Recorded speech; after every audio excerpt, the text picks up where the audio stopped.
ಕೃಷ್ಣ ರುಕ್ಕು ಧಾರಾವಾಹಿಯಿಂದ ಖ್ಯಾತ ಪಡೆದು ಯಶೋಧ ಎಂಬ ಪಾತ್ರದಲ್ಲಿ ನಟಿಸುತ್ತಿರುವ ನಟಿಯ ನಿಜವಾದ ಹೆಸರು ಹಾಗೂ ಅವರ ವಯಸ್ಸು, ಫ್ಯಾಮಿಲಿ ಬಗ್ಗೆ ನಿಮಗೆ ಪೂರ್ತಿ ವಿವರ ಈ ವಿಡಿಯೋದಲ್ಲಿ ತಿಳಿಸ್ಕೊಡ್ತೀನಿ.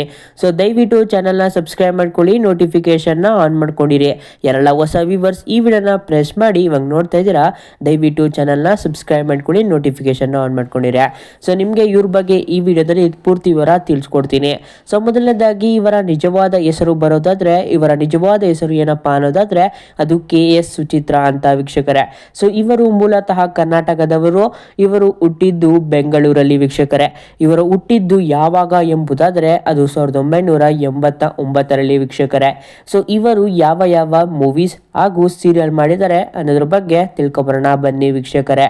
ಸೊ ಮೊದಲನೇದಾಗಿ ಇವರು 2 ಭಾಷೆಗಳಲ್ಲಿ ನಟನನ ಮಾಡಿದ್ದಾರೆ. ಮೊದಲನೇದಾಗಿ ಬರೋದಾದ್ರೆ ಇವರು ತುಂಬಾ ಖ್ಯಾತಿ ಪಡೆದಿದ್ದು ತಮಿಳ್ ಇಂಡಸ್ಟ್ರಿಯಲ್ಲಿ ವೀಕ್ಷಕರೇ. ಅದ ನಂತರ ಇತ್ತೀಚೆಗೆ ಇವರು ಕನ್ನಡ ಇಂಡಸ್ಟ್ರಿಗೆ ಎಂಟ್ರಿ ಕೊಟ್ಟರು. ಸುಮಾರು ವರ್ಷಗಳ ಹಿಂದೆ ಇವರು ಕನ್ನಡ ಇಂಡಸ್ಟ್ರಿಯಲ್ಲೂ ಸಹ ಕೆಲಸ ಮಾಡಿದರು. ತುಂಬಾ ವರ್ಷದ ಗ್ಯಾಪ್ ನಂತರ ಇದೀಗಷ್ಟೇ ಇವರು ಕನ್ನಡ ಇಂಡಸ್ಟ್ರಿಗೆ ಎಂಟ್ರಿ ಕೊಟ್ಟಿದ್ದಾರೆ. ಇವರ ಮೊದಲ ತಮಿಳ್ ಧಾರಾವಾಹಿ ಬರೋದಾದ್ರೆ ಅದು ಭಾಗ್ಯಲಕ್ಷ್ಮಿ ಅಂತ ವೀಕ್ಷಕರೇ. ಇವರು ನಾಯಕಿಯಾಗಿ ಅಲ್ಲಿ ನಟಿಸುತ್ತಿದ್ದರು. ಅಲ್ಲಿಂದ ಇವರಿಗೆ ಇವರ ಒಂದು ಜರ್ನಿ ಪ್ರಾರಂಭವಾಯಿತು. ಅಲ್ಲಿಂದ ಇವರಿಗೆ ಬಹಳ ಪ್ರೇರಣೆ ಸಿಕ್ಕಿತು ವೀಕ್ಷಕರೇ. ತುಂಬಾ ಫ್ಯಾನ್ ಫಾಲೋವರ್ಸ್ ಸಹ ಸಿಕ್ಕಿದ್ರು ವೀಕ್ಷಕರೇ. ಇವರ ಇನ್ನೊಂದು ಧಾರಾವಾಹಿಯ ಹೆಸರು ಬರೋದಾದ್ರೆ ಅದು ಸಹ ಇವರು ತಮಿಳ್ ಅಲ್ಲೇ ಮಾಡಿರೋದು ವೀಕ್ಷಕರೇ. ಅದು ನಾನಲ್ ಅಂತ ವೀಕ್ಷಕರೇ. ಅದ ನಂತರ ಇನ್ನೊಂದು ಸೀರಿಯಲ್ನು ಸಹ ಮಾಡಿದರೆ ಅದು ಈಶ್ವರಿ ಅಂತ ವೀಕ್ಷಕರೇ. ಇದು ಸಹ ಇವರು ತಮಿಳ್ನಲ್ಲೇ ಮಾಡಿರೋದು. ಸೊ ಆದ್ರಿಂದ ನಾವು ಹೇಳೋದಾದ್ರೆ ಇವರು ತಮಿಳ್ ಇಂಡಸ್ಟ್ರಿಯಲ್ಲಿ ಬಹಳ ಹೆಸರು ಪಡೆದವರು ವೀಕ್ಷಕರೇ. ತುಂಬಾ ಅಂದ್ರೆ ತುಂಬಾ ಫೇಮಸ್ ಸಹ ಆಗಿರೋವರು. ಅದು ಭಾಗ್ಯಲಕ್ಷ್ಮಿ ಸೀರಿಯಲ್ ಇಂದ ಅಂತೂ ತುಂಬಾ ಅಂದ್ರೆ ತುಂಬಾ ಹೆಸರು ಪಟ್ಟಿದ್ದಾರೆ. ಅದ ನಂತರ ಇವರು ಬರೋದಾದ್ರೆ ಇತ್ತೀಚೆಗೆ ಬರುತ್ತಿರುವ ಕೃಷ್ಣ ರುಕ್ಕು ಧಾರಾವಾಹಿಯಲ್ಲಿ ಇವರು ನಟಿಸುತ್ತಿದ್ದಾರೆ. ಮುಂದೆ ಬರೋದಾದ್ರೆ ವೀಕ್ಷಕರೇ, ಇವರು ನೆಕ್ಸ್ಟ್ ಪಾದಾರ್ಪಣೆ ಮಾಡಿದ್ದು ಮೂವೀಸ್ ಅಲ್ಲಿ ವೀಕ್ಷಕರೇ. ಇವರ ಮೊದಲ ಮೂವಿ ಬರೋದಾದ್ರೆ ಅದು ಕನ್ನಡದಲ್ಲಿ ಮಾಡಿದ್ದಾರೆ ವೀಕ್ಷಕರೇ. ಇದು ಇವರ ಕನ್ನಡದ ಮೊದಲನೇ ಚಿತ್ರ ಅಂತ ಹೇಳ್ಬೋದು. ಇದರ ಹೆಸರು ಗಂಡುಗಲಿ ಕುಮಾರರಂ ಅಂತ. ಸೊ ಇದು ಕನ್ನಡದಲ್ಲೇ ಮಾಡಿರೋದು. ಇನ್ನೊಂದು ಸಹ ಫಿಲಂ ಮಾಡಿದ್ದಾರೆ, ಅದು ಸಹ ಕನ್ನಡದಲ್ಲೇ. ಅದರ ಹೆಸರು ಬರೋದಾದ್ರೆ ಪ್ರೀತ್ಸೋದು ತಪ್ಪ ಎಂಬ ಒಂದು ಚಿತ್ರದಲ್ಲಿ ಇವರು ನಟಿಸಿದ್ದಾರೆ. ಇನ್ನೊಂದು ಸಹ ಕನ್ನಡ ಚಿತ್ರದಲ್ಲೇ ನಟಿಸಿದ್ದಾರೆ. ಅದರ ಹೆಸರು ಬರೋದಾದ್ರೆ ಎಲೆಕ್ಷನ್ ಅಂತ ವೀಕ್ಷಕರೇ. ಸೊ ನೀವು ಇಷ್ಟು ಮೂವೀಸ್ಗಳನ್ನ ನೋಡಿದ್ರೆ ದಯವಿಟ್ಟು ಕಮೆಂಟ್ ಮಾಡಿ.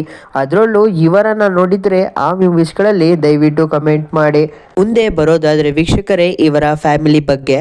ಸೊ ಇವರ ಫ್ಯಾಮಿಲಿ ಬಗ್ಗೆ ನಮಗೆ ಹೆಚ್ಚಿನ ಮಾಹಿತಿ ಸಿಕ್ಕಿಲ್ಲ. ಇವರ ಗಂಡನ ಬಗ್ಗೆನೂ ಸಹ ನಮಗೆ ಯಾವುದೇ ಮಾಹಿತಿ ಸಿಕ್ಕಿಲ್ಲ ವೀಕ್ಷಕರೇ. ಕೇವಲ ಇವರ ಮಗಳ ಬಗ್ಗೆ ಮಾಹಿತಿ ಸಿಕ್ಕಿದೆ.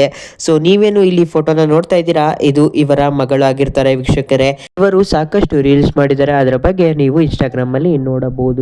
ಸೊ ಮುಂದೆ ಬರೋದಾದ್ರೆ ಅದು ವಿದ್ಯಾಭ್ಯಾಸ. ಸೊ ಇವರು ಒಂದು ಗ್ರಾಜುಯೇಟ್ ಮಾಡಿದ್ದಾರೆ ವೀಕ್ಷಕರೇ. ಅನ್ನೋದಾದ್ರೆ ಒಂದು ಡಿಗ್ರಿನ ಪಡೆದಿದ್ದಾರೆ ಅಂತ ಹೇಳ್ಬೋದು ವೀಕ್ಷಕರೇ. ಸೊ ಮುಂದೆ ಬರೋದಾದ್ರೆ ಇವರ ಒಂದು ಸ್ಯಾಲ್ರಿ ಬಗ್ಗೆ ಹೇಳ್ತೀನಿ ವೀಕ್ಷಕರೇ. ದಯವಿಟ್ಟು ಚಾನೆಲ್ನ ಸಬ್ಸ್ಕ್ರೈಬ್ ಮಾಡ್ಕೊಳ್ಳಿ. ಅದಕ್ಕಿಂತ ಮುಂಚೆ ಇವರು ಇನ್ನೂ 2 ಧಾರಾವಾಹಿಗಳಲ್ಲಿ ನಟಿಸಿದ್ದಾರೆ. ಅದರ ಹೆಸರು ಬರೋದಾದ್ರೆ ಅದು ಮಾಂಗಲ್ಯ ಹಾಗೂ ಅಕ್ಕ ಎಂಬ ಧಾರಾವಾಹಿಗಳಲ್ಲಿ ನಟಿಸಿದ್ದಾರೆ. ಅದು ಕನ್ನಡ ಇಂಡಸ್ಟ್ರಿಯಲ್ಲಿ ವೀಕ್ಷಕರೇ. ನಿಮಗೆಲ್ಲರಿಗೂ ಗೊತ್ತಿರಬಹುದು, ಅದು ಏನಪ್ಪಾ ಅನ್ನೋದಾದ್ರೆ ಸೀರಿಯಲ್ ಆಕ್ಟರ್ಸ್ ಗಳಿಗೆ ಡೈಲಿ ಪೇಮೆಂಟ್ ಇರುತ್ತೆ.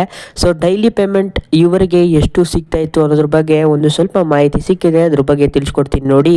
ಸೊ ಇವರಿಗೆ ದಿನನಿತ್ಯ ಎಷ್ಟು ಸಿಗ್ತಾ ಇತ್ತು ಅನ್ನೋದಾದ್ರೆ ಅದು 25ರಿಂದ 35 ಸಾವಿರದವರೆಗೆ ಇವರಿಗೆ ದಿನನಿತ್ಯ ಸಿಗ್ತಾ ಇತ್ತು ವೀಕ್ಷಕರೇ.